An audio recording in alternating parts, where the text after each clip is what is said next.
6월 28일 정치부회 시작합니다. 여야 모두 대선을 향한 슈퍼위크가 열렸습니다. 이런 가운데 야권의 대선 후보로 꼽혀온 최재형 감사원장이 오늘 사퇴 의사를 밝혔습니다.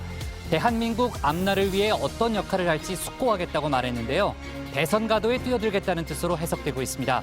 내일은 윤석열 전 검찰총장의 정치 참여 선언과 국민의힘 홍준표 의원의 대국민 보고회도 예정돼 있습니다. 민주당도 오늘 본격적인 대선 레이스를 가동했죠. 예비 경선 후보 등록이 시작됐는데 최문순 지사가 1호로 등록을 마쳤습니다. 첫날인 오늘 정세균 전 총리와 이광재 의원의 깜짝 발표도 있었는데 다음 달 5일까지 후보 단일화를 하겠다고 선언했습니다. 이재명 지사는 다음 달 1일 출마 선언을 할 걸로 보입니다. 부동산 투기 논란에 휩싸인 김기표 청와대 반부패 비서관이 자리에서 물러났는데요. 정치권 공방은 오늘도 이어지고 있습니다. 민주당 송영길 대표는 청와대 인사 시스템을 돌아봐야 한다고 비판했는데 김회숙 인사수석이 책임을 져야 한다는 주장도 공개적으로 나왔습니다. 김기현 국민의힘 원내대표 역시 청와대 인사 조치를 주장했습니다. 글쎄요, 슈퍼위크가 시작돼서 그런지 월요일 첫날부터 뉴스가 많습니다. 들어가서 본격적으로 정치부회의 문을 열겠습니다.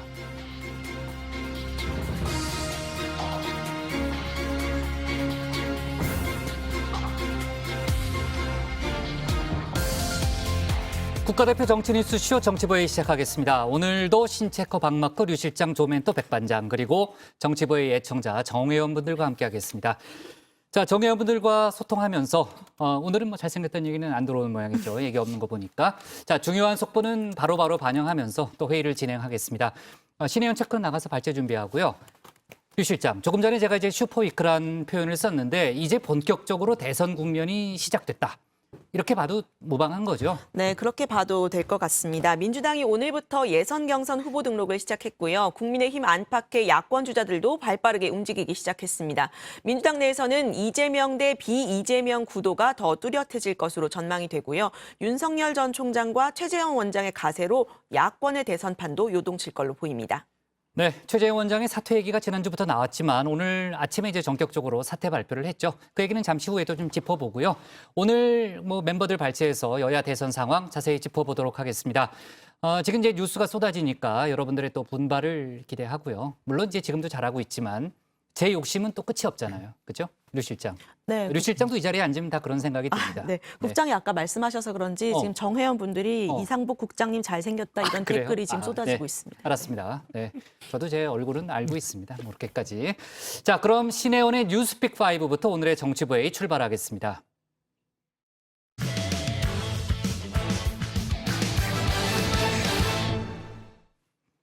네, 제 얼굴을 안다는 거는 못생긴 걸 안다는 얘기예요. 네, 최재형 감사원장이 오늘 사의를 표명했습니다. 대선 출마 여부는 차차 밝히겠다고 했지만 내일 출마 선언을 하는 윤석열 전 총장에 이어서 야권의 대선 판도가 요동치고 있다는 건 분명한 거죠. 이번 주 여권에서도 이재명 지사가 공식 출사표를 던지는 등 여야의 대선 슈퍼위크는 시작됐습니다. 관련 내용을 신혜원의 뉴스픽 5에서 짚어보겠습니다. 네. 오늘의 주요 뉴스를 콕 찍어서 정리하는 신체코의 뉴스픽 5 함께 시작할 준비 되셨습니까? 준비됐나요? 준비됐어요. 네, 오늘의 신체코의 뉴스픽 5를 시작해 보겠습니다. 오늘의 픽 함께 보겠습니다. 대선 슈퍼위크 그리고 청와대 부동산 잔혹사 실종 6일 만에 거짓말 강사 그리고 UFO는 있다 이렇게입니다. 자, 먼저 첫 번째 픽입니다. 2021년 딱 절반을 보내는 6월 마지막 주 본격적으로 대선의 시계가 돌고 있습니다. 여야의 유력 대선 주자들이 이번 주 일제히 대선 출마 선언을 예고하면서인데요. 특히 야권은 슈퍼위크, 아니 골든 위크라고 해도 과언이 아닙니다. 오늘 대통령님께 사의를 표명하였습니다. 감사원장 임기를 끝까지 마치지 못한 점에 대해서는 국민 여러분과 임명권자 그리고 감사원 구성원 여러분께 송구스럽게 생각합니다.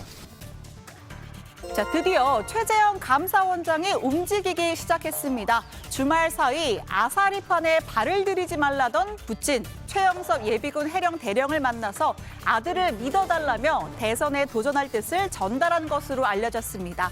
자, 그의 마스크에 새겨진 작은 태극기 마크가 눈에 띄는데요. 감사원장으로서 지켜야 할 정치적 중립성의 무게를 알고 있기에 직을 내려놓는다는 설명입니다. 정치 입문에 대해서는 언제쯤 입장을 밝히실까요? 이 자리에서 저는 오늘 사의를 표명하는 마당에 그런 것에 대해서 자세히 말씀드리는 건 적절치 않을 것 같습니다. 지금 저에 거치어가는 많은 논란들이 있는데 감사원의 어떤 정치적 중립성이나 이런 문제와 관련해서 제가 감사원장직을 계속 수행하는 것은 적절치 않다고 판단했습니다. 자, 그리고 내일은 예고한 대로 윤석열 전 검찰총장이 서울 서초구 양재동 매연 윤봉길 의사 기념관에서 대선 출마를 선언합니다. 토요일인 어제 일행 한 명을 대동하고 기념관을 사전 답사차 둘러보는 모습이 이렇게 카메라에 포착되기도 했습니다. 일생일대의 도전을 앞두고 마음을 가다듬기라도 한 걸까요? 햇볕이 꽤 뜨거웠는데도 약 30분간 기념관 주변을 꼼꼼히 둘러봤습니다. 자, 좋든 싫든 문재인 정부의 검찰총장과 감사원장 이제 모두 야권의 대선 주자로서 맞붙게 된 상황입니다. 그러다 보니 대한민국의 앞날을 걱정하는 사태의 변이라든지 향후의 행보를 설명하는 대목에서 비슷한 점이 보이는데요. 상식과 정의가 무너지는 것을 더 이상 지켜보고 있기 어렵습니다. 자유민주주의와 국민을 보호하는 데 온 힘을 다하겠습니다. 우리 대한민국의 앞날을 위해 제가 어떤 역할을 해야 되는지에 대해서 숙고하는 시간을 가지려고 합니다. 오늘 처음으로 이렇게 제가 나타났는데 이제 제가 걸어가는 길을 보시면 차차 아시게 되지 않겠나. 대선 출마 의사가 있으십니까요? 차차 말씀드릴 기회가 있을 겁니다. 출마 가능성을 열어두고 계시는 건 맞다고 생각하면 될까요? 그건 차차 말씀드리겠습니다. 네, 엑스파일 논란으로 주춤하긴 했지만 여전히 선두 자리를 지키고 있는 윤 전 총장 그리고 국민의힘의 플랜 B이자 소위 마음의 빚이 없는 최 원장 입당한다면 누가 선수를 칠지 야권의 대선 판도가 출렁이고 있다는 분석입니다. 정치 참여에 대한 부분은 저는 어느 당박 주자라 하더라도 그에 대한 고독한 개인의 결단의 시간이 필요할 것이다. 저희가 푸시하지도 그리고 풀하지도 않는 그런 어떤 상황으로 보시면 될 것 같습니다. 청와대는 문재인 정부의 검찰총장과 감사원장 그리고 김동연 전 경제부총리까지 전현직 고위공직자들이 야권의 대선 주자로 거론되는 현실에 소가리를 하고 있습니다. 자칫 대선 과정에서 불공정 시비가 일 수 있다는 판단하에 공식 입장을 유보하고 있지만 불편한 속내를 완벽히 감추진 못했는데요.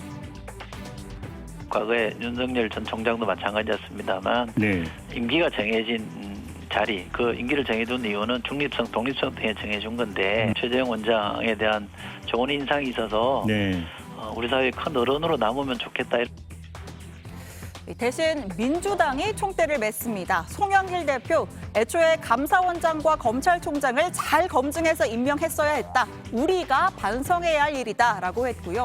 또 대선 출사표를 던진 양승조 충남지사는 도둑질이란 표현을 썼습니다. 여권의 견제구가 갈수록 거세지는 모양새입니다. 사실 윤석열 총장도 최재형 원장도 어떤 현 정부의 다른 측면에서 어떤 반대되는 그 주장을 한 거에서 반사적 측면에서 지지율이 있다는 것은 뭐 분명한 사실 아니겠습니까? 네. 물건을 보니 이제 마음이 동요해서 도둑질을 한다는 건데 여간 여러 가지 상황에서 언감생심은 마찬가지입니다. 자, 오늘의 두 번째 픽 가보겠습니다. 청와대 부동산 잔혹사입니다. 또 한 명의 청와대 고위 참모진이 부동산 논란으로 인해 자리를 내려놨습니다. 사실상의 경질입니다. 자, 이럴 줄 알고 제가 지난주 뉴스픽에서 콕 집어 다뤘습니다.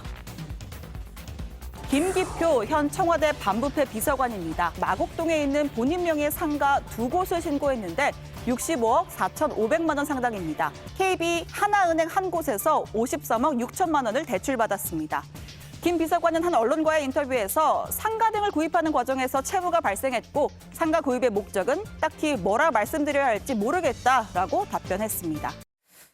네, 모르긴 뭘 모르겠다는 건지 이해가 잘 되질 않습니다. 투기 근절을 외치며 빚내서는 부동산을 살 수 없도록 막아온 게 문재인 정부의 정책 기조입니다. 그런데 청와대 반부패 비서관이 일반인은 엄두도 못 낼 50억이 넘는 대출, 그것도 은행 한 곳에서 받아서 상가에 영끌 투자를 한 정황입니다.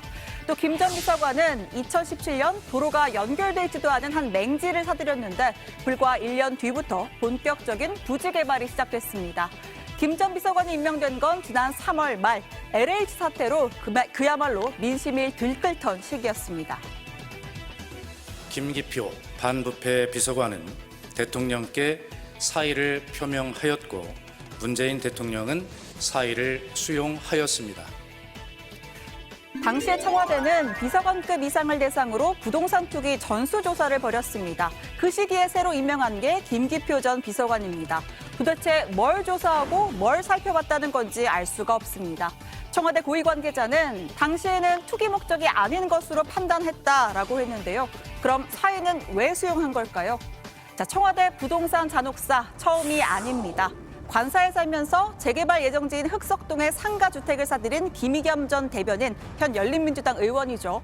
몰랐다, 전부 아내가 한 일이다 라고 해명했다가 흑석 김의겸 선생이라는 조롱 섞인 비판을 받으면서 사퇴해야 했습니다. 또 집보다는 집 두 채를 택했다라는 비판 속에 물러난 김조원 전 민정수석.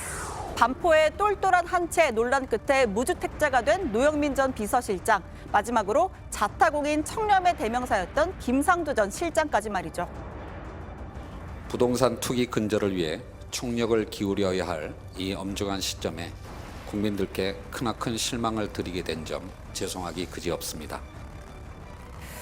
상황이 이렇다 보니 청와대 인사를 책임지는 김혜숙 인사수석 책임론이 또 불거졌습니다. 1992년 법무법인 부산 때부터 문 대통령과 연을 맺어온 김 수석은 현 정부 초대 법제처장을 거쳐서 2년 넘게 인사수석 자리를 지키고 있습니다. 아세요? 우리 김혜숙 법제처장이 포항여고 출신이거든요. 저하고 오랫동안 변호사를 같이 했기 때문에 제가 옛날부터 포항여고 자랑을 많이 들었어요. 그래서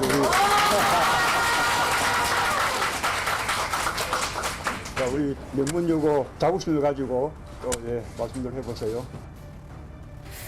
황당한 건 청와대의 인사검증 시스템이 완벽한 것은 아니다라는 안일한 해명입니다. 물론 완벽할 순 없겠죠. 그러나 그건 검증 과정에서 정말 몰랐다가 추후에 사실로 드러났을 때 그나마 적용할 수 있는 변명이고요. 이렇게 대놓고 했는데 그땐 투기라고 판단 안 했다라는 건 알고도 모른 척했다고밖에 볼 수 없는 것 아닐까요? 야당은 물론이고 여당에서조차 책임을 물어야 한다는 목소리가 나옵니다. 김외숙 인사수석의 무능은 이제 국민들에게 짜증을 불러일으키고 있습니다. 인사가 만사라고 하는데 김외숙 수석에 의해서 그동안 진행되었던 인사는 망사투성이었습니다. 이제 변명하기는 좀 어려울 것 같고요. 김기표 비서관이 임명되기 직전에 부동산에 대해서는 조사가 이루어졌던 것으로 알고 있어요. 그래서 인사수석이 그거에 대한 총 책임은 질 필요는 있어 보입니다. 네, 나머지 픽도 이어서 보겠습니다. 자, 오늘 들어온 안타까운 소식인데요. 실종 6일 만에입니다. 지난 22일입니다. 하굣길에 연락이 두절됐던 서영고등학교 3학년생 김모군이 실종 6일 만에 발견됐습니다. 경기 분당경찰서는 오늘 오전 6시 반쯤 성남시 분당구 새마을연수원 인근 야산 산책길 인근에서 숨져 있는 김군을 발견했습니다. 경찰은 발견 당시 김군의 모습이나 새마을연수원으로 향하는 모습이 담긴 블랙박스 영상을 토대로 타살 정황은 발견되지 않았다고 밝혔습니다. 다만 정확한 사망 원인을 확인할 수 있을 만큼 유족의 동의를 얻는 대로 부검을 진행할 예정이라고 밝혔습니다. 자, 네 번째 픽은요. 거짓말 강사로 꼽았습니다. 지난 19일 서울 홍대의 한 주점에서 모임을 가진 원어민 학원 강사 6명이 코로나19 확진 판정을 받았다고 합니다. 이들이 각자 일하던 경기도의 어학원 5곳에서 집단 감염이 번졌고요. 열흘 만에 누적 확진자는 132명으로 늘었습니다. 자, 이 중에 성남의 한 학원의 내국인 강사는 접촉자로 분리가 돼서 자가격리 대상이 됐는데 이를 어기고 일상생활을 이어갔습니다. 또 검사를 안 받고도 음성 판정받았다라 거짓말을 했고 이후에 다시 확진 판정을 받았습니다. 결국 학원은 폐쇄됐고 원생 등 100여 명 가운데 5명은 추가로 확진 판정을 받게 됐습니다. 자, 오늘의 마지막 픽입니다.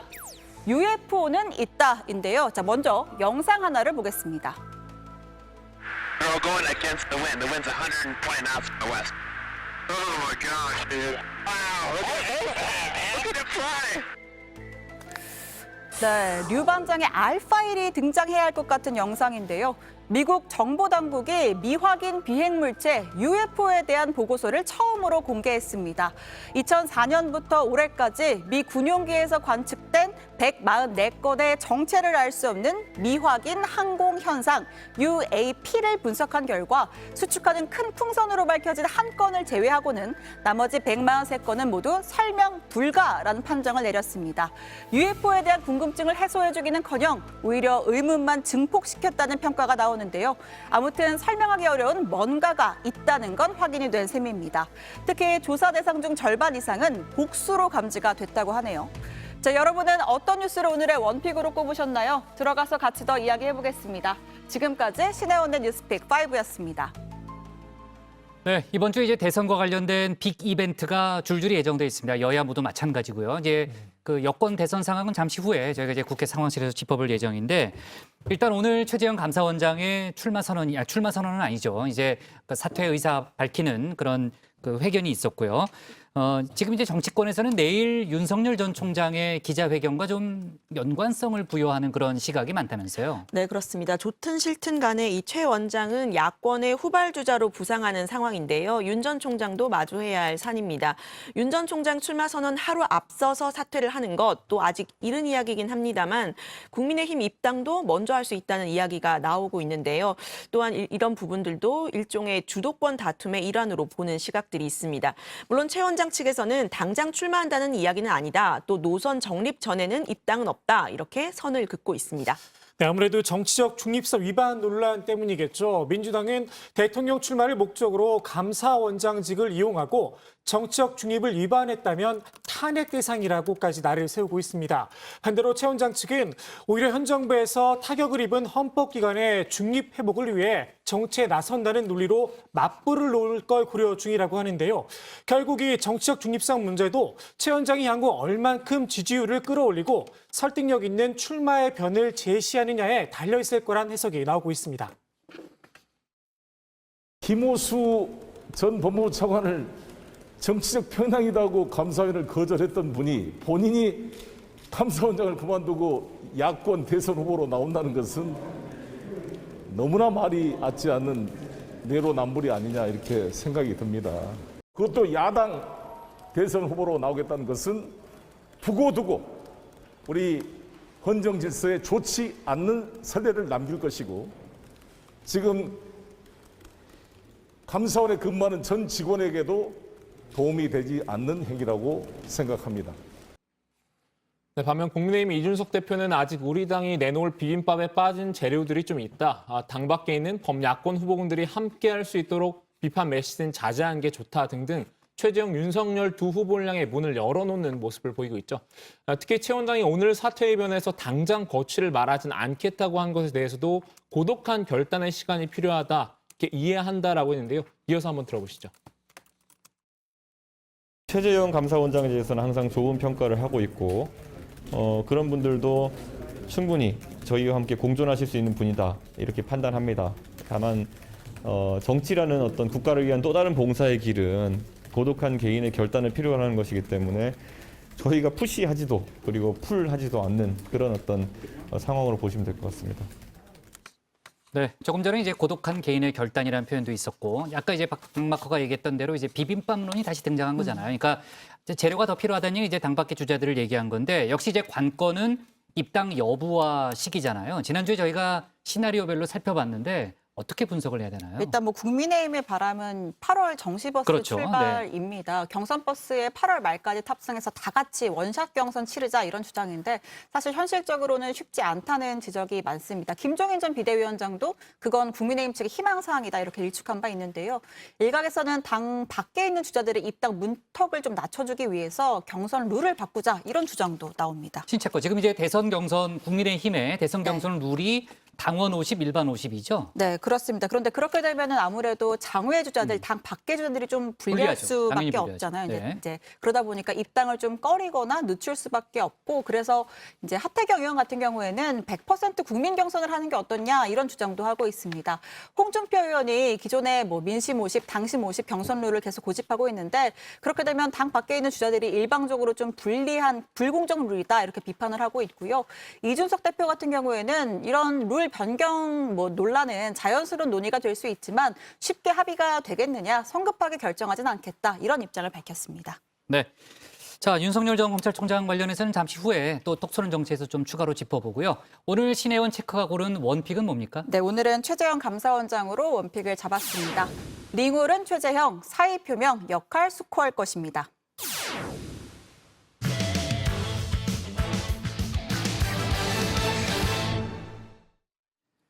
오늘 국회 상황실에선 오늘부터 본격화된 민주당 대선 경선 상황을 살펴보겠습니다. 정세균 전 총리와 이광재 의원이 오늘 단일화 선언을 했는데요. 이재명 대 비이재명 구도가 본격화되는 것 아니냐는 분석이 나오고 있습니다. 관련 내용을 상황실에서 짚어보겠습니다.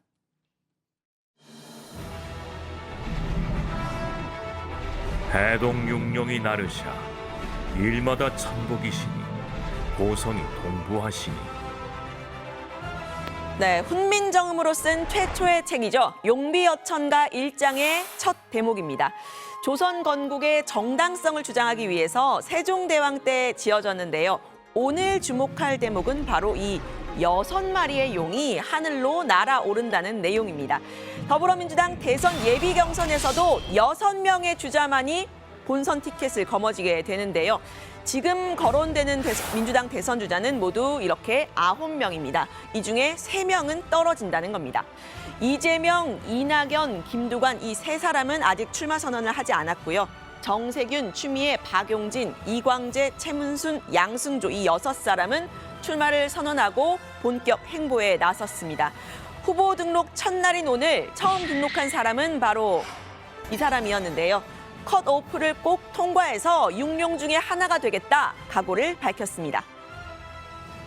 이게 이제 여야를 포함해서 처음 등록을 하는 것이고 이 등록을 함으로써 이제 공식적으로 20대 대선이 시작되는 것이니까 제가 그 영광을 누리고 싶어서 첫 번째로 등록하게 됐습니다. 네, 이번 주가 여야 유력 주자들이 본격적으로 등판하는 대선 슈퍼위크죠. 윤석열 전 총장은 내일 그리고 이재명 지사는 7월 1일에 각각 출마를 선언합니다. 다정회 필수 시청 주간이기도 한데요.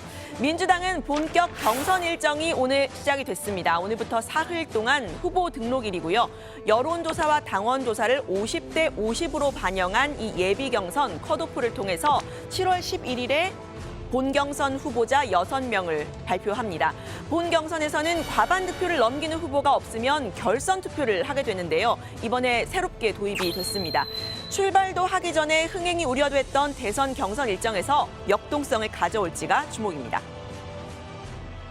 흥행의 측면에서 오늘 후보 등록을 시작으로 9월 10일까지 74일간의 대장정이 시작됩니다. 74일 뒤면 지금의 지지율이 낯설어 보일 정도로 역동적인 판을 만들어 보겠습니다. 유권자는 재미있고 후보자는 괴롭고 야권은 무서울 그런 경선을 준비하겠다는 각오입니다. 네, 범여권 주자들 여론조사 결과 한번 볼까요? 이재명 지사가 33.8%로 좀 차이가 있는 1위를 달리고 있는데요. 50%는 안 됩니다. 3위는 추미애 전 장관 그리고 4위는 박용진 의원인데 1위 못지않게 3위 경쟁이 치열하고요.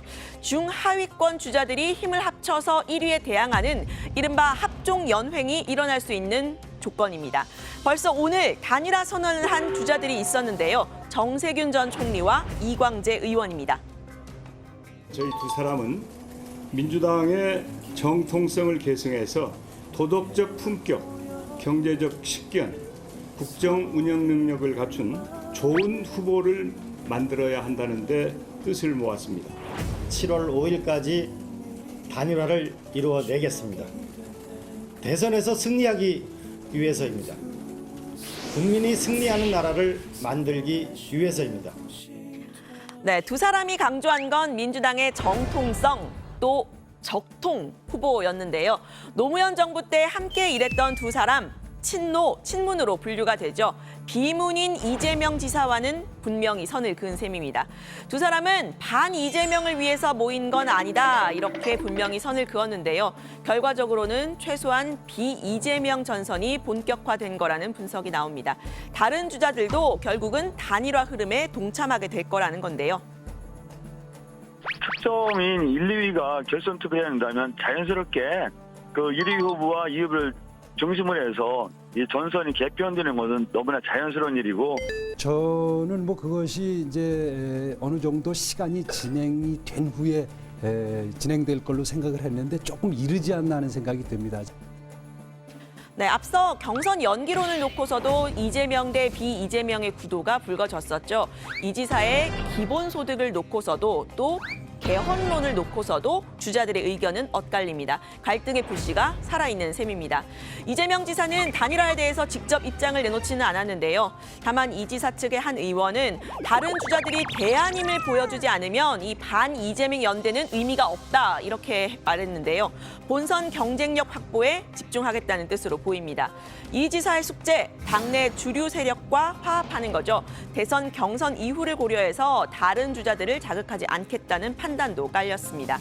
다음 달 1일에 비대면 영상 출정식 형태로 이뤄질 이 지사의 출마 선언, 어떤 얘기가 나올지 지켜봐야겠습니다. 이번에는 부동산 이야기로 가보려고 하는데요. 청와대 김기표 반부패 비서관의 부동산 투기 의혹이 불거지면서 여권에 또다시 악재가 되고 있죠. 김 비서관은 이틀 만에 사의를 표명했습니다. 여기에 민주당 송영길 대표가 역할을 했다고 하죠. 주말 사이에 다양한 당청 간의 채널을 활용해서 국민 눈높이에 맞지가 않는다. 거취 정리가 필요하다. 건의를 했다고 합니다. 송영길 대표가 청와대에 우려를 전달을 했다고 하던데 맞습니까? 저도 뭐 개인적으로 확인한 건 아니지만 언론 보도를 보니까 네. 김영호 비서실장을 통해서 우려를 전달한 거로 보입니다. 어느 정도 그게 당내에서도 좀 공감대는 있었던 부분이 있던 것 같고요. 네, 송 대표 앞서 내로남불 프레임 탈출을 위해서 이 부동산 투기 의혹이 제기됐던 12명의 의원에게 탈당 권유라는 극약 처방을 내렸었죠. 애써 취했던 그 당의 자정 노력이 청와대 때문에 숲으로 돌아갈까 봐 걱정을 한 겁니다. 국민들이 우리 민주당이 지금까지 보였던 내로남불과 부동산 문제에 대한 불신을 해소하기 위한 불가피한 조치였다는 말씀을 드리겠습니다. 네, 하지만 권익위가 지목한 12명의 의원들 중에는 여전히 탈당을 거부하고 있는 5명의 의원들이 있습니다. 탈당 권유 조치가 내려진 지 오늘로 19일째입니다. 네, 어제까지도 포천에서 불법도 왔습니다. 농지법 위반. 예. 뭐 언론에서도 대표적으로 억울한 케이스가 하는데 문제는 지금 당에서는 이제 탈당 혹은 출당하고 있잖아요. 그러면 의원님은 스스로 탈당계를 제출하지는 않으실 거 아닌가, 그죠? 그렇죠. 예. 제가 왜 나갑니까? 출당 당하실 수도 있겠네요. 뭐 아마 그러기 어려울 겁니다. 네, 당내에서는 또다시 송 대표에게 결단의 시기가 왔다 이런 이야기가 나오는데요. 일각에서는 당원 당규상 비상징계권을 통한 강제 탈당 방안도 거론되고 있다고 합니다. 최대한 설득을 해보고 안 될 경우에는 징계 절차를 밟는다는 건데요. 당 내부에 대한 강력한 조치로 동력을 얻은 민주당. 국민의힘의 부동산 전수조사를 강하게 압박하기도 했었죠. 탈당을 거부하는 의원들을 언제까지 두고 볼 수는 없다. 이런 의견들이 나오고 있습니다. 정말 제1야당이 해도 너무하는 거 아닌가 이렇게 생각이 됩니다. 차라리 전수조사 받기 싫다. 결과가 두려워서 못 받겠다. 이렇게 솔직히 말하는 게 어떻겠습니까? 네, 국민의힘이 남은 자료를 제출하면서 권익위는 오늘부터 국민의힘 의원들 부동산 전수조사에 착수를 하겠다고 했습니다. 이 결과에 따라서 정치권에 미칠 파장도 지켜보도록 하고요. 민주당 대선 주자들의 단일화가 가져올 영향 역시 앞으로 류정화의 국회 상황실에서 전해드리겠습니다. 오늘 발제는 민주당 대선 경선 소식으로 정리를 합니다. 단일화 선언한 정세균, 이광재, 반 이재명 본격화. 조금 전에 이제 류정화 실장이 관련 속보를 반영해서 얘기를 했지만요. 조금 전에 들어왔던 속보죠. 권익위가 국민의힘 의원과 가족들에 대한 전수조사에 착수했다는 거죠, 신체코. 네, 그렇습니다. 이 국민의힘 의원 101명 그리고 배우자, 직계 좀비속 등 모두 427명의 최근 7년간 부동산 거래 내역에 대한 조사에 착수를 한 겁니다. 국민의힘이 관련 자료를 제출한 데 따른 건데요. 탈북 외교관 출신인 태영호 의원의 경우에는 법령상 미공개 대상이어서 이번 조사 대상에서는 빠졌습니다. 조사단장은 김태형 권익위 상임위원이 맡기로 했고요. 국민의힘이 조사 회피를 주장했었던 전현희 권익위원장과 안성욱 부패방지 부위원장은 사적 이해관계를 신고 관련 직무를 회피했습니다. 전 위원장은 민주당 의원 출신, 또 안 부위원장은 문재인 대선 캠프 출신입니다.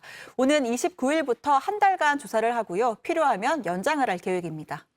네, 민주당 송영길 대표가 오늘 대구를 방문했는데요. 당대표가 되고 나서 대구에 간 건 처음이죠, 류 실장. 네, 그렇습니다. 민주당 지도부는 오늘 대구를 찾아서요. 예산 정책 협의회를 열었는데요. 대구는 국민의힘의 지지세가 강한 곳으로 분류가 됩니다. 대선 경선 일정이 본격화하면서 민주당이 이른바 험지의 민심 구애에 나섰다는 분석이 나왔는데요. 들어보시죠.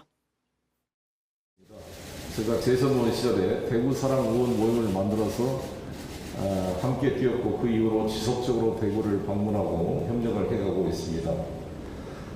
대구가 제 고향이자 지역구라는 마음으로 홍 부시장님 그리고 지역위원장님과 24시간 격의 없이 소통해 가겠습니다. 네, 민주당은 중앙당 차원의 지원책도 내놨는데요. 김용민 최고위원은 대법원을 대구로 이전하고 헌법재판소를 광주로 이전하는 방안을 본격적으로 검토해야 한다 이렇게 말했고요. 경북 출신이죠. 전해숙 최고위원은 민주당이 대구 경북과 어떻게 잘 함께하느냐에 따라서 대선과 모든 선거에서 성공할 수도 있다라면서 대구 경북 여론 수렴을 위한 당내 협의체 구성을 제안했습니다. 네, 자 오늘 이제 민주당에서는 대선 예비 경선 후보가 등록이 시작된 날이죠. 4월 동안 등록을 하게 되는데 마침 오늘 대선 경선 기획단의 첫 회의도 열렸죠. 네, 그렇습니다. 그 기획단장을 맡은 강훈식 의원은 이렇게 밝혔는데요. 혁신과 흥행을 당면 과제로 꼽았습니다. 역동적인 판을 만들겠다고도 했는데 민주당은 이번에 처음으로 결선 투표 룰을 적용하게 되죠. 본 경선에서 50%를 넘는 후보가 없으면 1, 2위 주자가 결선 투표를 하게 된 겁니다. 이 과정에서 역동성을 가져올 수 있는 여러 가지 변수가 있을 것으로 봤는데 한번 들어보시죠. 도입되지는 않았던 제도이기 때문에 역동성을 가져올 수 있는 부분이 분명히 있다고 봅니다. 50% 가반을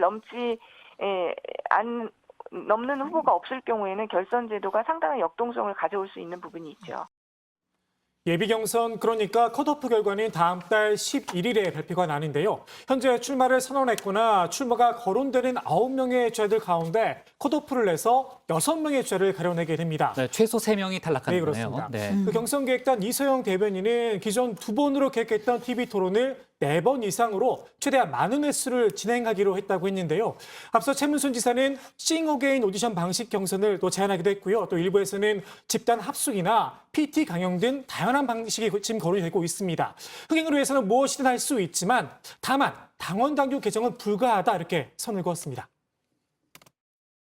지금 다 거의 공감대가요. 경선의 흥행을 위해서는 할 수 있는 제도는 다 도입하자. 네, 이런 공감대는 형성돼 있습니다. 그래서 당원 당규는 지금 개정할 수는 없는 상황이고요. 이미 그걸 개정하지 않더라도 여러 가지 방식으로 그 흥행을 할 수 있는 요소는 그냥 기획 단계에서 할 수 있는 겁니다. 알겠습니다. 싱어게인 방식은 이해가 되는데 집단 합숙은 또 어떻게 하는 거예요? 네, 뭐 아이디어 차원이니까 지금 여러 가지 좀 얘기가 나오고 있는 상황이고요. 아까 이제 류 실장이 발제해서 이재명 대 비이재명 구조가 더 뚜렷해지고 있다 이런 얘기를 했잖아요. 재난지원금을 두고서도 이미 논쟁이 있었죠. 네, 그렇습니다. 포문을 먼저 연 건 정세균 전 총리인데요. 집단 면역 전에 무차별 재난지원금은 안 된다라면서 이번에 5차 재난지원금을 상위 1% 부자에게까지 지급해야 한다는 주장은 포퓰리즘이라고 한 겁니다. 여기에 이재명 지사가 반격을 가했는데요. 전국민 재난지원금은 민주당의 정강 정책과 정책 역사에 부합한다라면서 이 당 강령을 캡처한 사진을 올렸습니다. 경제를 살리고 국민을 위로하는 국가정책 혜택에서 상위소득자 일부를 제외하는 것은 당 정강정책에 어긋나고 상위소득자에 대한 역차별이라고 쓴 겁니다.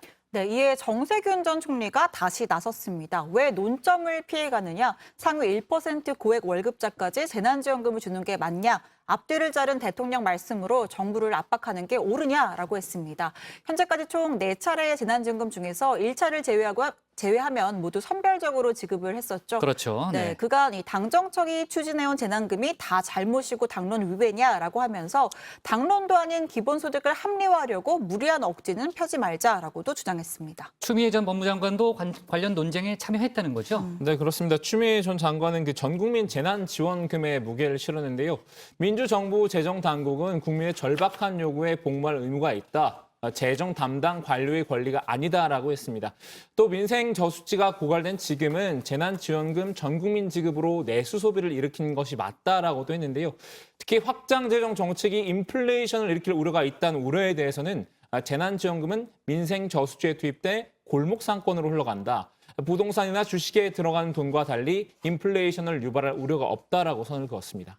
지금 이제 전반적으로 볼 때 민주당은 증세 기조에서 지원금을 어떻게 이제 나눠줄 것인가에 집중하고 있잖아요. 그런데 감세 정책을 제시한 주자도 있죠. 네, 그렇습니다. 박용진 의원인데요. 법인세와 소득세를 줄이자 이런 주장을 내놨습니다. 민주당 주자들을 비판하면서 무책임한 재정 확대 정책과 세금 많이 걷어 마구 나눠주겠다는 낡은 인식으로는 활력을 잃은 일본의 길을 가려고 한다. 이렇게 비판을 했는데요. 이재명 지사의 기본소득, 이낙연 전 대표의 신복지에 대해서 한쪽 면만 보고 있다 이렇게 날을 세운 겁니다. 법인세, 소득세 동시 감세는 대한민국의 성장과 미래를 위한 작은 투자가 될 것입니다. 법인세 감세의 효과를 투자 확대, 고용 확대, 배당 확대와 임금 상승의 선순환으로 이어지도록 정책적 준비를 잘 하겠습니다. 다만 구체적인 감세율에 대해서는 답변하지 않았는데요. 감세의 비판적인 당내 분위기를 의식한 듯 김대중 노무현 전 대통령 때도 감세 정책을 취했다 강조하기도 했습니다. 박용진 의원의 주장에 대해서 국민의힘 쪽에서 상당히 높게 평가하는 발언이 나왔다고요? 네, 오늘 이준석 대표가 최고위에서 직접 발언을 했는데요. 네. 상대 당이지만 돋보인다라면서 박 의원을 치켜 세웠습니다. 한번 들어보시죠. 돈을 걷어서 누구에게 어떤 것을 나누어 주고 표심에 호소할까에만 관심 갖던 민주당에서도 변화의 움직임이 감지되는 것 같습니다. 국민을 세금 구덩이 속에서 혹사시키고 있는 문재인 정부는 민주당에서 시작되는 변화의 목소리를 감지하고 세금 정책의 전환에 대해서 같이 고민할 것을 제안합니다. 네, 이 대표는 국민의힘에도 홍준표 의원과 같은 감세와 성장 담론을 고민한 주자들이 있다면서 여야를 막론하고 코로나 이후의 경제 활성화 방안에 대해 깊은 고민을 보여주시는 분들이 늘어나셨으면 좋겠다라고 했습니다. 또 법률권에서 획책하는 비열한 네거티브에는 대응을 최소화하겠다 이런 입장도 밝혔습니다. 네, 대선 국면이 이제 본격화됐기 때문에 국회 상황실이 상당히 바빠지게 생겼어요. 류 실장. 네. 잘 부탁해요. 네, 자 취재 좀 잘 해주고요. 오늘 발제 이렇게 정리하겠습니다. 단일화 선언한 정세균, 이광재, 반 이재명 본격화로 제목을 잡겠습니다.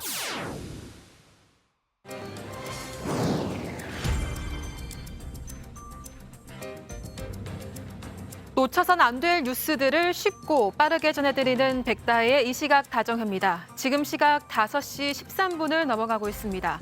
이 시각 다정회 소식들 먼저 키워드로 살펴보겠습니다.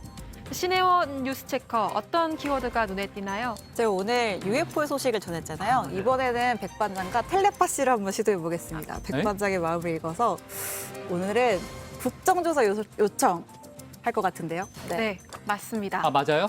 네. 네. 네, 그럼 국정조사 요청 키워드 소식 먼저 전해드리겠습니다. 이 국정조사를 요청한 건 성추행 피해 신고 뒤 숨진 공군 여중사의 유족입니다. 오늘 처음으로 기자회견을 열고 군의 수사로는 한계가 있다며 국회 차원의 조사를 강력하게 요청했습니다. 이들은 국방부 검찰단이 기소한 사람은 20여 명에 이르는데 수사심의위원회에서 구속기소를 권유한 건 3명에 그친다며 답답함을 드러냈습니다. 그러면서 국방부 수사만 넉넉고 기다릴 수 없다며 이번 사건의 근본적인 문제점과 낡은 병영 문화의 악습을 점검해 진상을 밝힐 필요가 있다고 했습니다. 한편 공군은 수사 초동 조치가 미흡했던 20비행단 군사경찰 대대장 등 4명을 보직 해임했고 유족 측이 가혹행위 혐의로 고소한 중대장 등 4명은 피의자로 전환했습니다. 다음 소식의 키워드는 이 시국에입니다. 지난 주말 용인 에버랜드에서 대규모 물총 축제가 열렸습니다. 보시는 것처럼 사람들이 뒤섞이면서 거리 두기가 제대로 지켜지지 않아 논란이 됐는데요. 아직 코로나19로 엄중한 시국인데 너무 일찍 느슨해져 버린 건 아닐까요? 이에 방역당국이 오늘 방역상 위험성을 지적했습니다. 마스크 필터가 젖으면 비말 차단 효과가 사라진다며 이처럼 코로나 전파 위험도가 큰 행사는 자제할 필요가 있다고 강조했습니다. 또한 문화체육관광부와 경기도 쪽에 관련 상황을 조사하게끔 요청하고 주의를 당부할 예정이라고 밝혔는데요. 이에 에버랜드 관계자는 바닥에 거리두기 표시를 하는 등 방역수칙 준수를 위해 노력했다며 조사에 성실하게 임하겠다고 밝혔습니다. 거리두기 완화와 휴가철이 맞물리면서 코로나19의 재확산 우려가 큰 만큼 긴장의 끈을 놓아선 안 되겠습니다. 백반장 이후에 들어온 속보도 잘 챙겼어요. 이따 다시 한번 봅시다. 네. 다음은 조익신 멘토의 톡 쏘는 정치로 이어가겠습니다.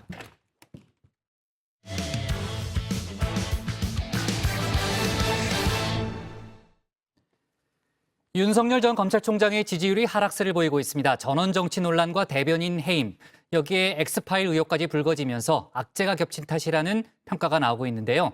윤 전 총장은 SNS를 이용한 직접 소통에 나서기로 하는 한편 내일 있을 정치 선언에도 공을 들이고 있습니다. 관련 내용을 조익신 멘토가 정리했습니다.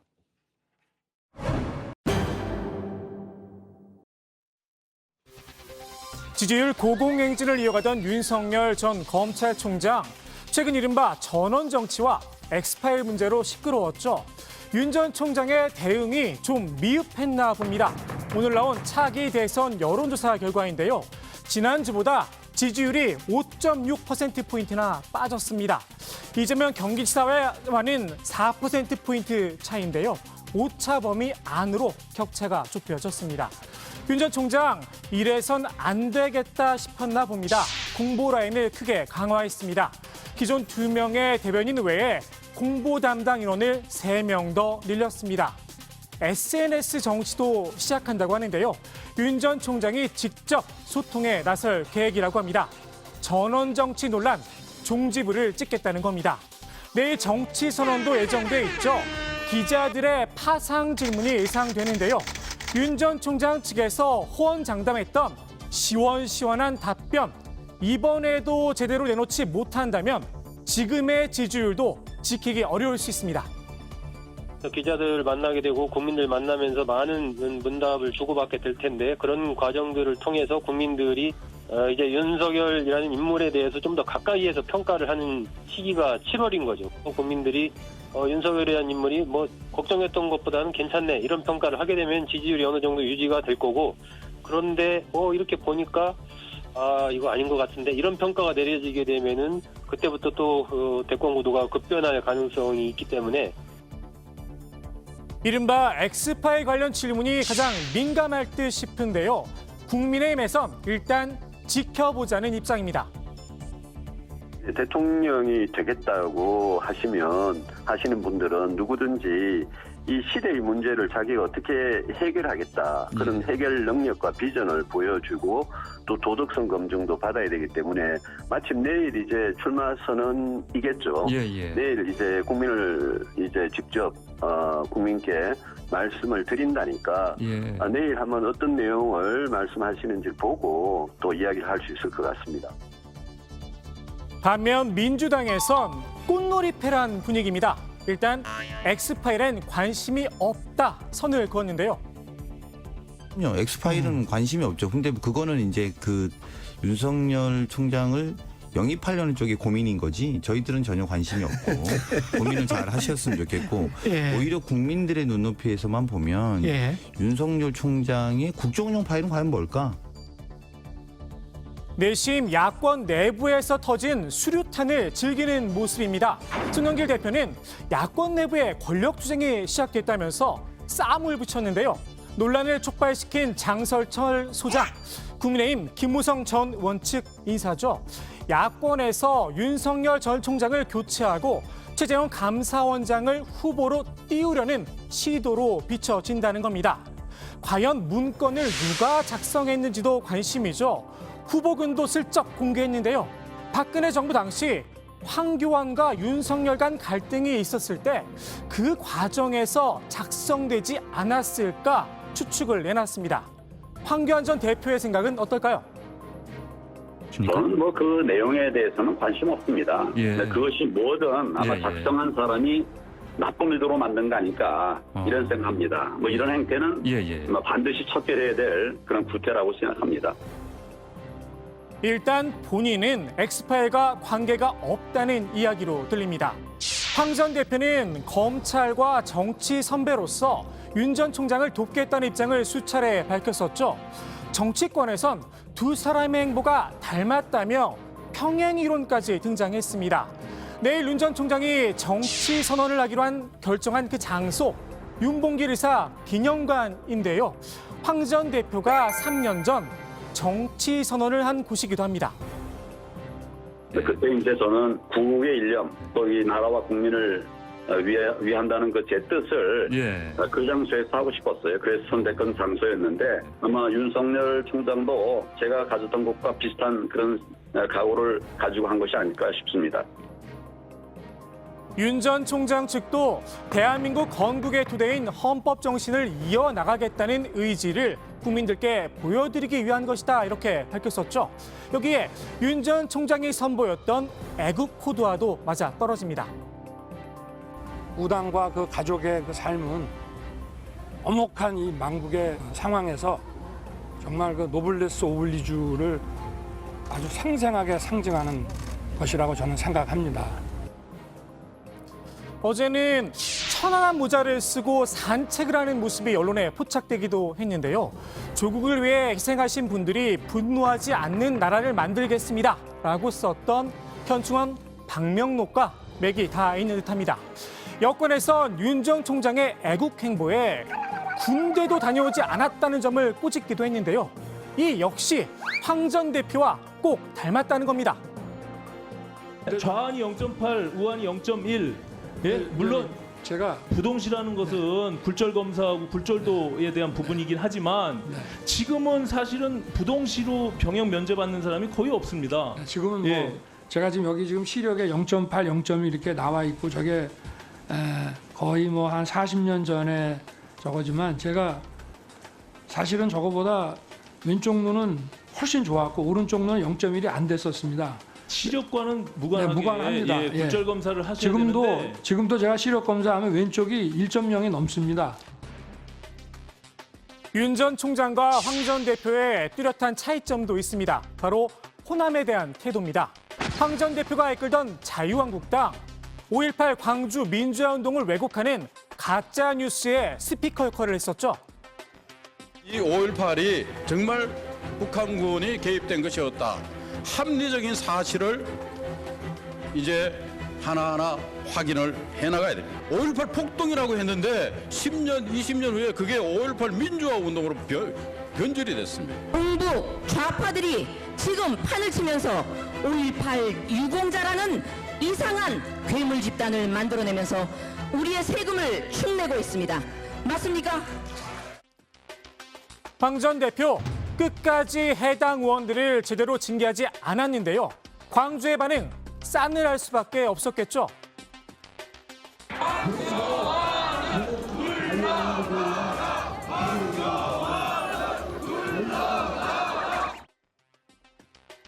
반면 윤 전 총장은 황 전 대표와는 확실히 결이 다릅니다. 김종배 전 의원은 어제 윤석열 전 총장에게서 전화를 받았습니다. 김 전 의원은 조선대에 다니다가 5.18을 맞았고 시민군에서 도청 항쟁지도부 총위원장을 맡았다 사형을 선고받았던 인물입니다. 제가 그 사형수 생활을 할 때 윤 총장이 서울법대 다니면서 전두환에 대한 모의 재판에 나와서 검사역으로 사형을 구형할 정도의 의식. 내일 정치 선언 이후 첫 행선지로 광주를 찾을 거란 이야기도 나오고 있죠. 공안부 검사와 특수부 검사의 차이인지도 모르겠습니다. 윤 전 총장의 향후 행보, 과연 국민의힘 대선행 버스에 올라탈 거냐도 주요 관심이죠. 지금으로선 8월에 떠난다는 국민의힘 버스, 일단은 미니버스로 출발할 가능성이 높아 보입니다. 당장 국민의힘에 들어갈 생각이었다면 공보 라인을 강화할 필요가 없었겠죠. 국민의힘 이준석 대표는 선거자금 500억 원 어떻게 해결할 거냐, 현실적인 고민을 하라 압박을 했는데요. 이 대표보다 더 현실적인 이유를 들어 충고를 한 분도 있었습니다.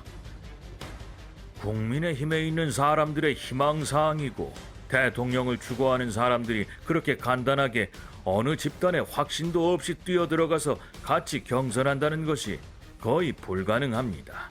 왜냐하면 지금 밖에 있는 분들은 국민의힘 내부에 아무 기반이 없어요. 당원 투표 등을 생각하면 당에 오랫동안 뿌리를 가진 사람이 유리할 수밖에 없다는 겁니다. 윤 전 총장이 지금 국민의힘에 들어갈 필요는 없다는 이야기인데요. 지난 서울시장 보궐선거 당시 국민의당 안철수 대표에게 했던 말과는 결이 많이 다르긴 합니다. 내일 베일을 벗게 될 정치인 윤석열의 모습, 과연 국민들에게 어떤 메시지를 던질까요? 설마 두루뭉술한 이야기만 재탕하는 건 아니겠죠? 오늘의 톡수는 한마디, 윤 전 총장이 남겼던 사퇴의 변으로 대신하겠습니다. 제가 지금까지 해왔듯이 앞으로도 제가 어떤 위치에 있든지 자유민주주의와 국민을 보호하는데 온 힘을 다하겠습니다. 네, 내일 윤석열 전 총장의 기자회견, 아무래도 이제 전직 검사에서 정치인으로 변신하는 그런 결정적인 계기가 되겠죠. 관련된 내용은 내일 또 저희가 자세하게 짚어보도록 하고요. 윤석열 전 검찰총장의 정치 행보에 대해서 추미애 전 법무장관이 계속해서 신랄하게 비판을 하고 있잖아요. 이번에는 전직 대통령 박근혜 씨에 빗대서 비판을 했죠. 네, 또 한마디 했는데요. 추미애 전 장관은 윤석열 전 총장을 향해서 대통령이 되면 박근혜보다 더 위험한 인물이라고 나를 세웠습니다. 제대로 검증을 받아야 한다는 점을 강조한 건데요. 직접 들어보시죠. 정치 무대에 나와서 검찰에서 하던 그대로 생각하고 하지 않나, 대단히 위험하다. 그래서 검증을 하나도 안 하고 언론이 꽃가마 태워줘가지고 후루룩 바람 일으켜가지고 만약에 국민을 속이고 돼버린다면 저는 박근혜보다 더 위험하다라고 생각해요. 네, 추 전 장관은 다음 달 1일이죠. 대담집 추미애 깃발을 출간하는데요. 조국 전 장관의 회고록을 냈던 한길사에서 출판을 합니다. 추 전 장관은 드디어 저의 분신이 나왔다면서 책이 나온다는 소식을 직접 알리기도 했는데요. 추미애의 깃발은 추 전 장관과 김민웅 경희대 미래문명원 교수의 대화를 엮은 책입니다. 추 전 장관의 정치 입문 당시부터 민주당 대표, 법무부 장관을 거치는 과정을 담았다고 합니다. 아까 저희가 슈퍼위크라고 얘기했는데 정말 이번 주에 행사가 많네요. 다음 달 1일 이재명 지사도 이제 출마 선언을 하는 날이고요. 또 여러 가지 좀 이벤트들이 많이 있고요.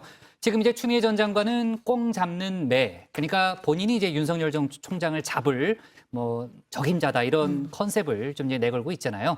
지금 여권 내부에서는 우려와 기대가 좀 많이 섞여서 나오고 있는데 비판의 목소리도 계속해서 나오고 있죠. 그렇습니다. 최근에 전원 정치 그리고 엑스파일 논란으로 윤 전 총장의 지지율이 좀 주춤한 모양새인데요. 여권 내부에서는 윤 전 총장 검증은 추미애 전 장관이 나서지 않더라도 이미 예고가 된 수순이다. 이런 목소리가 나오고 있습니다. 들어보시죠. 추미애 장관은 꼭 하고 싶은 이야기가 아주 많을 겁니다. 윤석열식 선택적 정의를 비판하고 싶으신 거겠죠. 그런데 제가 보기에 윤석열 전 총장에 대한 이런 검증은 추미애 전 장관의 등판 여부와 무관하게 진행될 수밖에 없는 것입니다. 그리고 제가 보기에 이런 과정에서 윤석열 전 총장의 지지율 하락은 일정 정도 예정된 수순이기 때문에 자, 그러면서 추미애 전 장관이 때린 공은 윤석열인데 정작 날아가는 공은 조국 공일 수 있다. 이런 우려를 표하기도 했습니다. 네. 자, 도이치모터스 주가 조작 의혹 사건에 윤석열 전 검찰총장의 부인 김건희 씨와 또 장모 최 씨가 연루된 정황이 있다. 이게 최근 언론 보도 내용 중에 하나였잖아요. 이에 대해서 최 씨 측이 입장을 내놓은 게 있죠. 네, 그렇습니다. CBS 노컷뉴스의 기사였는데요. 도이치모터스 주가 조작 의혹 사건에 핵심 인물인 A씨가 지난 2013년 도이치 파이낸셜 건립 시 자금 도달을 주도를 했었는데 당시 김건희 씨도 유상증자에 참여를 했다는 겁니다. 윤 전 총장 처가와 A씨가 경제적으로 긴밀한 관계라는 게 입증이 된다면 주가 조작 의혹 관련 공모의 판단 근거로 작용할 수 있다, 이런 보도였는데요. 이에 대해서 최 씨 측은 당시 주식 거래 과정에서 김 씨가 특혜를 받은 사실이 없다면서 언론과 검찰총장 청문회 과정에서 명확히 설명된 내용을 재탕, 삼탕한 것으로 보인다 반박을 했습니다. 금융당국에서 이미 주가 조작 혐의가 없다고 결론을 내렸고 경찰에서 내사 종결까지 했던 사안이란 겁니다. 자, 주제를 좀 바꿔볼게요. 민경욱 전 국민의힘 의원이 제기했던 4.15 총선 무효 소송과 관련해서요. 인천 연수울 선거구에 대한 재검표가 오늘 실시됐다는 거죠? 네, 그렇습니다. 그 대법원 특별 2부는 오늘 인천지법에서 민 전 의원이 인천 연수구 선거관리위원회를 상대로 낸 총선 무효 소송의 검증 기일을 열었는데요. 재판부는 먼저 선거구 명과 관할 선관위 정보 등이 담긴 사전투표용지의 QR코드를 분석했습니다. 당시 민경욱 후보자와 민주당 정일영 후보자에게 각각 기표한 사전투표지 100장을 무작위로 뽑아낸 다음에 해당 투표지 QR코드와 그 정보와 중앙선관위가 보관 중인 QR코드 정보를 대조를 해본 겁니다. 또 지난 총선 당시 인천 연수울 선거구에 투표용지 12만여 장을 숫자검으로 재검표 중인데요. 대법원 관계자는 검증이 언제 종료될지는 알 수 없다면서 재검표 이후에 검증 결과를 공지할지에 대해서도 재판부와 추후 협의가 필요하다고 말했습니다. 네. 자, 일본 시민단체가 다음 달이죠. 소녀상 전시를 기획 중이라는 소식 저희도 전한 바 있는데 일본 우익 세력이 맞불 행사를 준비 중이다, 이런 얘기도 들리네요. 네, 그렇습니다. 소녀상 전시를 이제 찬성하는 일본의 시민단체인데요. 일본 나고야에서 표현의 부자유전, 그 후를 잇는 아이치 모임이라는 단체에서 다음 달 초에 소녀상을 선보이는 전시회를 열기로 했습니다. 그런데 같은 시기, 같은 건물, 같은 층에서 일본 우익 세력이 정치장을 사용하겠다고 신청을 한 겁니다. 이 단체는요, 소녀상 전시에 반발을 해서 역사를 왜곡하고 위안부 피해자를 모욕하는 내용의 전시를 해왔었는데요. 이번에도 비슷한 내용의 전시를 되풀이할 것으로 보입니다. 지난해에는 나눔의 돈이라고 쓰여있는 건물이나 또 성매매는 일이라고 적힌 현수막을 배경으로 해서 치마 저고리를 입은 사람들이 등장하는 그림을 전시했습니다. 앞서 도쿄와 오사카에서도 소녀상 전시회가 추진됐지만 우익 세력의 방해로 장소를 확보하지 못해서 취소되거나 연기가 됐습니다. 네, 정말 집요하게 위협을 하는군요, 우익 세력들이. 자, 국민권익위가 오늘 발표했던 자료죠. 수술실 CCTV 설치 관련해서 설문조사를 했는데 참여 국민 대부분이 찬성하는 걸로 나타났다는 거죠? 네, 권익위가 지난달 31일부터 이번 달 13일까지 국민 생각함을 통해서 수술실 CCTV 설치에 대한 국민들의 의견을 받았는데요. 조사 결과 참여자의 98%가 찬성 입장을 밝혔다고 합니다. 압도적이네요. 네, 압도적인데요. 이번 조사에서 14,000명이 참여를 했는데 이 가운데 30, 40대가 약 9,000명, 65% 정도를 차지했다고 하고요. 이 수술실 CCTV 설치를 찬성하는 주요 이유로는 의료사고 입증 책임의 명확화, 그리고 대리수술 등의 불법 행위 감시, 안전하게 수술받을 환자의 권리 등이 꼽혔다고 합니다. 네. 자, 그리고 수사권 조정 이후에 상당히 또 이례적인 사건인데 경찰이 금품 수수 의혹을 받고 있는 현직 부장검사를 피의자 신분으로 입건한 다음에 사무실과 휴대전화 등에 대해서 압수수색을 했다는 거죠? 네, 그렇습니다. 서울경찰청 강력범죄 수사대는 서울 남부지검 부장검사 사무실 등을 최근 압수수색했는데요. 경찰이 현직 검사의 사무실을 압수수색한 건 이번이 처음이라고 합니다. 해당 검사가 금품을 수수했다는 정황을 포착했다고 하는데요. 경찰은 청탁금지법 위반을 적용했습니다. 경찰은 또 총경급 경찰 간부도 금품을 받았을 개연성이 있다고 보고 수사를 확대하고 있습니다. 네, 좋습니다. 오늘 톡쏘는 정치 이렇게 정리하겠습니다. 전원정치 엑스파일 윤석열 지지율 뚝, SNS 소통, 정치선언 돌파구로 제목을 잡겠습니다. 다음은 박준우 마커의 주우민으로 이어가겠습니다.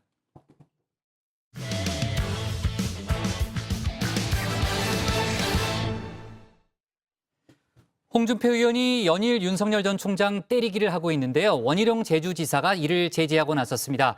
여권의 이관계에 놀아나는 거라고 지적했는데요. 이준석 대표도 오늘 홍 의원을 겨냥해서 당박 주자에 대한 비판은 삼가해달라고 권고했습니다. 관련 내용을 박준호 마커의 주우민에서 짚어보겠습니다. The enemy of my enemy is my friend. 적의 적은 내 친구란 뜻의 옛말입니다.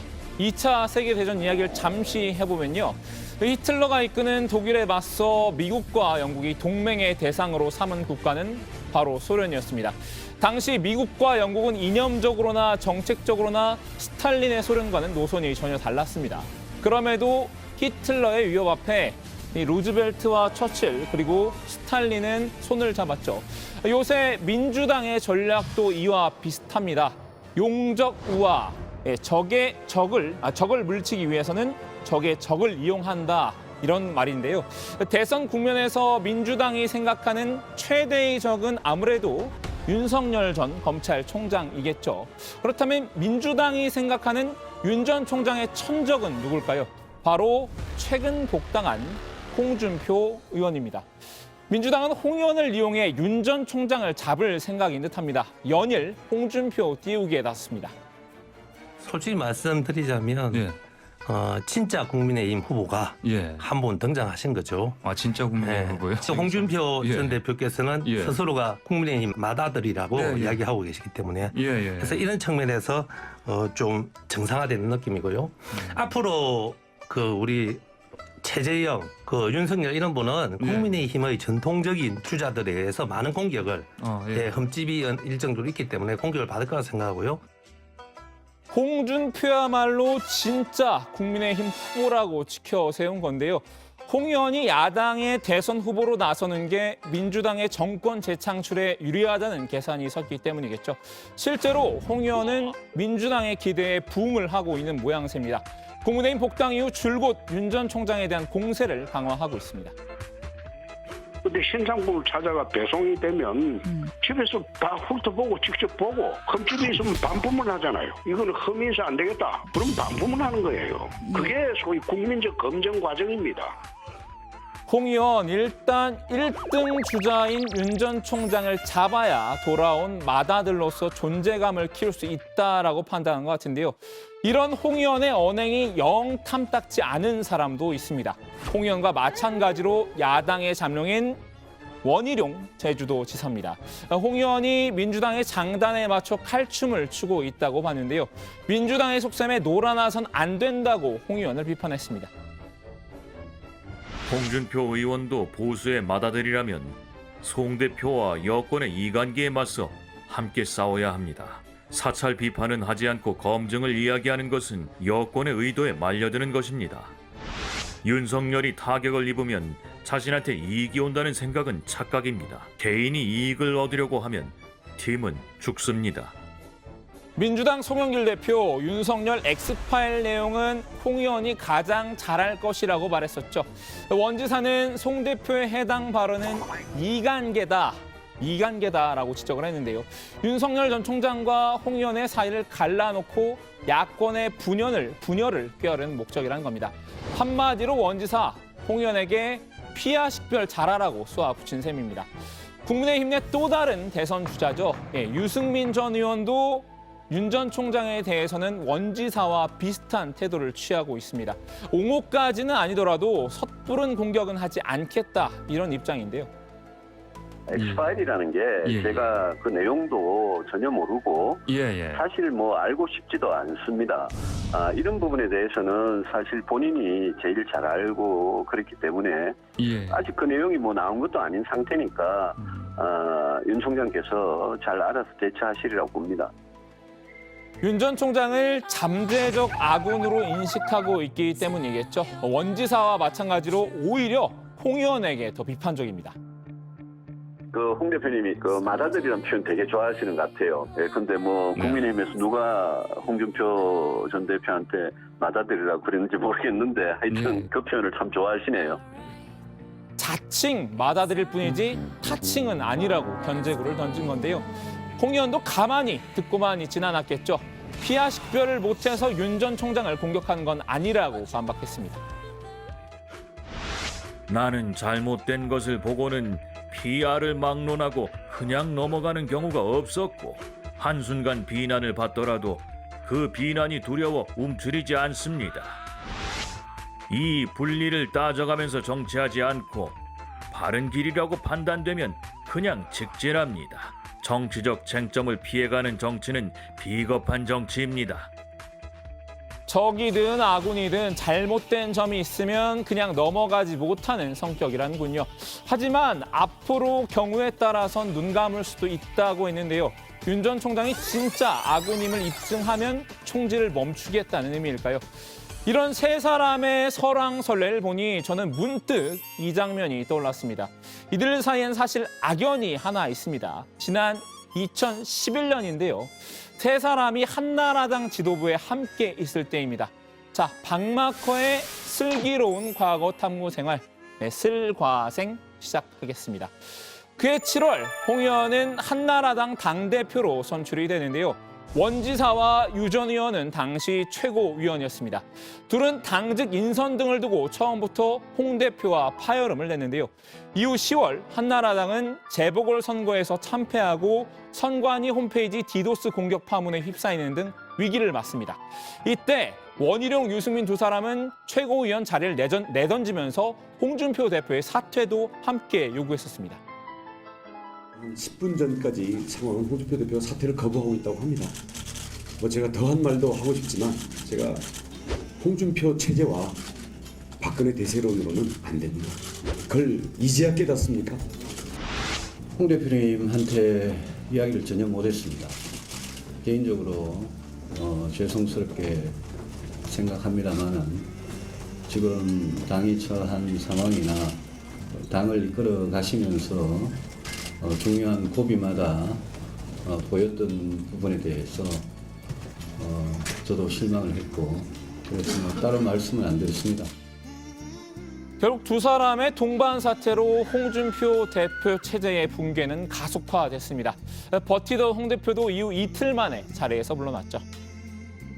집권 여당의 대표로서 혼란을 막고자 당을 재창당 수준으로 쇄신하고 내부 정리를 한 후에 사퇴하고자 했던 저희 뜻도 기득권 지키기로 매도되는 것을 보고 저는 더 이상 이 자리에 있는 것이 무의미하다고 판단을 했습니다.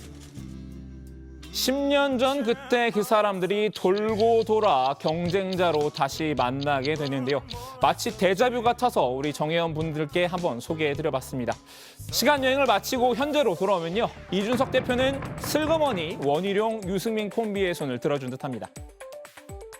당 안에 계시는 잠재 후보군은 당 밖에 있는 범야권 후보군이 함께할 수 있도록 우려 섞인 비판의 메시지는 잠시 자제하실 것을 권하겠습니다. 홍준표 의원을 겨냥한 발언일 텐데요. 윤 전 총장에 대한 공격을 자제해달란 요청입니다. 글쎄요, 이 대표 권고가 먹힐지는 한번 두고 봐야겠죠. 자, 발제를 열심히 보신 정혜원 분들이라면 오늘 주민이 선정한 인물이 누구인지 이미 알고 계실 것 같습니다. 매번 서두에 공개를 했었지만 오늘은 왠지 마지막에 공개하고 싶더라고요. 자, 원희룡, 유승민, 그리고 홍준표 이렇게 세 사람이었는데요. 앞으로 이들이 당내 경선에서 어떤 경쟁을 펼칠지도 잘 챙겨서 전해드리겠습니다. 오늘 주민 한마디 이렇게 정리합니다. 원희룡, 홍준표, 윤석열 피하 식별 두고 설전, 유승민, 홍준표가 맏아들? 네, 지난주에 이제 국민의힘에 복당한 홍준표 의원, 지금 뭐 며칠 안 됐는데 단연 또 이슈 메이커로 등장한 상태죠. 자, 유승민 전 의원 얘기를 좀 해보면요. 오늘 대선 예비 후보 등록을 제일 먼저 하겠다 이렇게 얘기를 했습니다. 그러니까 대선 도전 의지를 다시 한번 이제 강조한 건데 사실 이제 유 전 의원이 이준석 대표의 부친과 인연이 있잖아요. 그러니까 친구 아들이잖아요. 그러니까 그 대표 선출 과정에서 그 이 대표가 유승민계라는 지적도 있었고 또 향후 경선 관리에 좀 영향을 미치는 거 아니냐 이런 또 당내의 시각도 있는데 오늘 관련한 발언을 한 게 있죠. 네, 유 전 의원은 이준석 대표의 부친과 사적으로 가까운 사이라는 점을 인정을 했는데요. 다만 경선 관리는 공정할 것이라고 다시 한번 강조를 했습니다. 한번 들어보시죠. 이준석 대표가 뭐 유승민 계보다 이러는데 그 걱정 전혀 하실 필요가 없는 게 이준석 대표는 지금 뭐 우리 보고 있듯이 국민의힘 당 대표로서 그 길을 열심히 가고 있는 거고 저는 대선 후보의 제 길을 갈 뿐입니다. 그래서 제가 이준석 대표하고 제가 뭐 덕을 볼 일도 없고 그렇다고 해서 역차별을 받기도 싫고 각자 우리 공사 구분 분명하게 해가지고 아주 좋은 레이스를 보여드릴 수 있도록 그렇게 하겠습니다.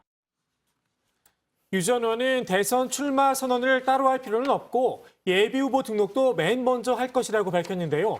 대통령이 되면 어떤 대한민국을 만들겠다, 그 비전과 전략, 정책에 대해서 분명하게 말씀드리는 기회가 곧 있을 거다, 이렇게 예고를 했습니다. 네.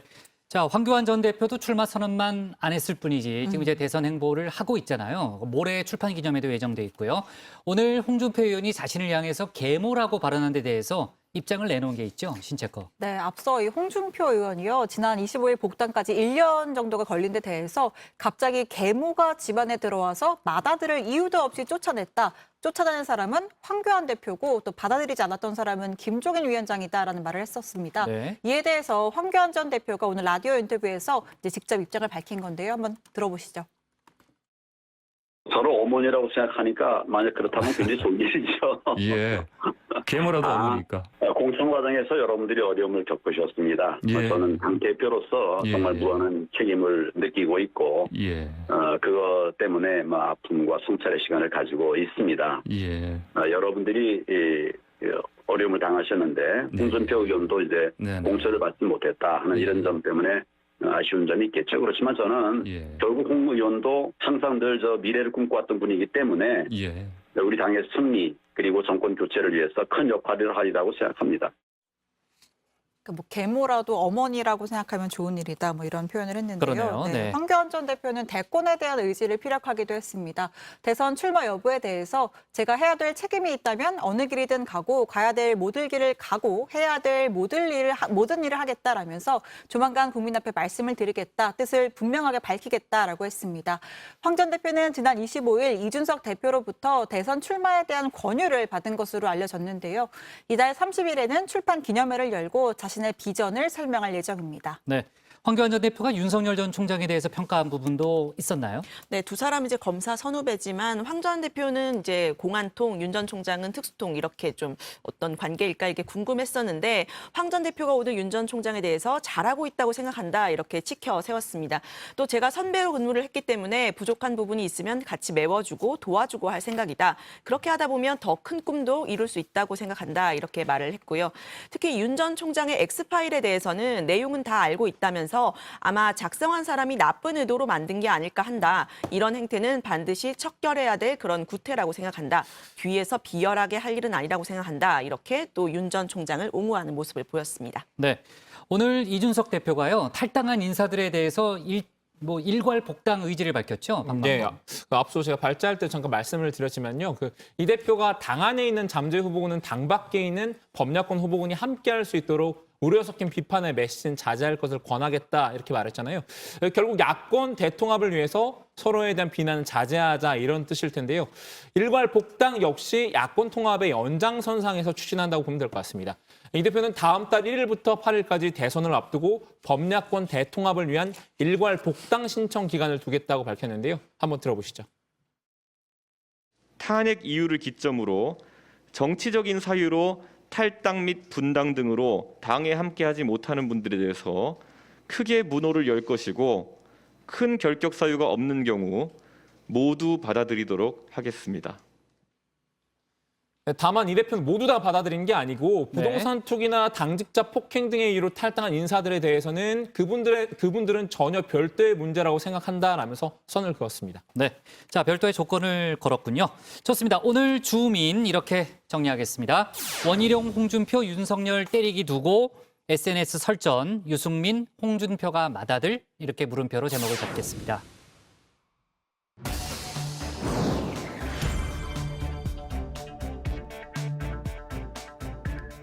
이 시각 다정회의 백다혜입니다. 현재 시각 5시 49분을 향해 가고 있는데요. 어떤 소식이 들어와 있는지 살펴보겠습니다. 부동산 투기 의혹을 수사하는 정부 합동특별수사본부가 한국토지주택공사 LH 전현직 직원들의 새로운 투기 정황을 포착해 수사하고 있다고 밝혔습니다. 남구준 국가수사본부장은 경기도 성남 지역 재개발 사업과 관련해 LH 전현직 직원들이 공인중개사와 결탁해서 투기한 정황을 확인했다고 했는데요.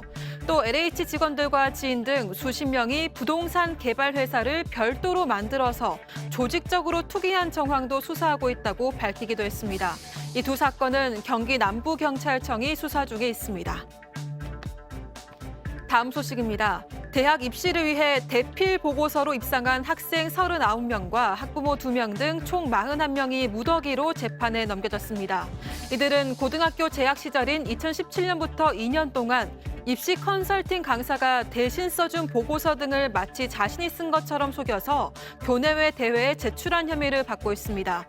검찰은 이 같은 행위가 대회 관계자의 공정한 심사 업무를 방해한 것으로 보고 업무 방해 또는 위계 공무 집행 방해 혐의를 적용했습니다. 검찰은 이들 외에 학원 관계자 16명에 대해서도 계속 수사하고 있습니다. 이어서 잠시 후 썰전 라이브에서는 최재형 감사원장이 사의를 표명하면서 향후 정치 행보에 관심이 쏠리고 있죠. 민주당 쪽에선 코미디다, 국민의힘 쪽에선 애국심에 나온 거라며 응원에 나섰는데요. 관련해서 여야 의원들의 열띤 토론이 펼쳐질 예정이니까요. 많은 시청 부탁드리겠습니다. 지금까지 이 시각 다정회 백다혜였습니다. 네, 내일 윤석열 전 총장의 정치 선언이 예정돼 있고요. 이제 본인이 직접 링에 오르는 거죠. 그리고 홍준표 위원의 대국민 보고회도 예정돼 있습니다. 민주당도 이제 후보 등록 이틀째니까 또 많은 뉴스가 나오겠죠. 자, 정치 뉴스가 많고요. 이럴 때는 정치부회의를 봐야 하겠죠. 오늘 정치부회는 여기까지 하겠습니다. 저희는 내일 오후 4시 반에 다시 찾아뵙겠습니다. 네, 준비 잘해요.